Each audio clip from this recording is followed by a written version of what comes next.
શિયાળાનું special વસાણું અડદિયા પાક બનાવીને તૈયાર કરીશું, જેમાં એકદમ પરફેક્ટ માપ સાથે લોટ, ઘી, ગળપણ બધું જ માપ સાથે આપણે કરીશું. અહીંયા 2 થાળી અડદનો લોટ છે, સામે ઘી અને દૂધનો આપણે ધાબો દઈ દેવાનો છે. ધાબો એકદમ સરસ દેવાઈ જાય ત્યાર પછી ઘઉંના લોટની જાળીમાં આપણે ચાળી અને કાઢી લઈશું. તો આ અડદિયાની ફૂલ રેસીપી ચેનલ ઉપર અવેલેબલ છે અને કંદોઈની બધી જ ટિપ્સ સાથે મેં અડદિયા શેર કરેલા છે, ત્યાંથી તમે જોઈ શકો છો કે કેટલો ધાબો કેવી રીતે આપવો, કેટલો લોટ સામે કેટલું ઘી લેવું અને કેટલી ખાંડ કે ગોળ લેવો. તો એકદમ પરફેક્ટ કેવી રીતે શેકવો, કેટલો શેકાઈ ગયા પછી કેવી રીતે ખબર પડશે, બધી જ રેસીપી ડિટેલમાં મેં વિડીયોમાં શેર કરેલ છે. અહીંયા ઘીની અંદર ધાબો દીધેલો લોટ નાખી અને આપણે શેકી લેવાનો છે. એકદમ સરસ કલર આવી જાય ત્યાં સુધી આપણે શેકી લઈશું. તો આ રેસીપી છે જે પહેલી વાર બનાવતા હોય ને એની પણ પરફેક્ટ બનશે એટલા મેજરમેન્ટ સાથે મેં અડદિયાની રેસીપી શેર કરેલી છે.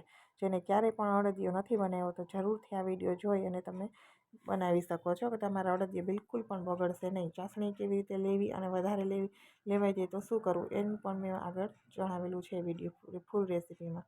અહીંયા અડદિયાનો લોટ છે એકદમ સરસ એવો શેકાઈ ગયો છે, તમે જોઈ શકો છો. લોટ એકદમ સરસ એવો શેકાઈ જાય ત્યાર પછી દળેલો ગુંદરનો મેં ઉપયોગ કર્યો છે, એટલે દળેલો ગુંદર આપણે નાખી દઈશું. જો તમે કાકરી ગુંદર હોય તો પહેલાં તમારે તળી લેવાનો. તો અહીંયા અડદિયો શેકાઈ જાય, મસ્ત કલર એવો આવી જશે, બધી કણીનો કલર બદલાઈ જાય ત્યાર પછી આ રીતે ગુંદ નાખી ચલાવતા આપણે ગુંદ નાખી દેવાનો છે. ડ્રાયફ્રૂટ્સ છે તમારે નાખવું હોય એ ડ્રાયફ્રૂટ છે, ટોપરાનું છીણ છે, બધું જ આની અંદર અત્યારે નાખી દેવાનું. ગેસની ફ્લેમ લો કરી દેવાની જેથી નીચે બળે નહીં. અડદિયો એકદમ સરસ એવો શેકાઈ ગયો છે, થોડી વાર ડ્રાયફ્રૂટ ઘીમાં શેકાઈ જશે, એકદમ સરસ નીચે લઈ લેવાનું છે અને આપણે ચાસણી લઈ લઈશું.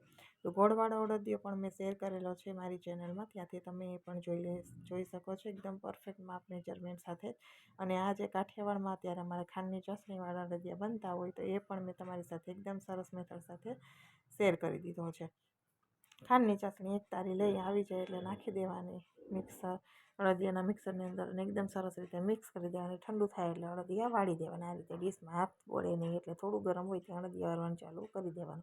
તો અહીંયા એકદમ સરસ એવા અડદિયા બન્યા છે, હું તમને તોડીને પણ બતાવી દઈશ. બહુ જ સરસ બન્યા છે. જો રેસીપી પસંદ આવી તો મારી ચેનલને સબસ્ક્રાઈબ જરૂરથી કરજો, વિડીયો લાઇક અને શેર કરવાનું ભૂલતા નહીં. તો એકદમ સરસ એવો અડદિયો બનીને તૈયાર થઈ ગયો છે.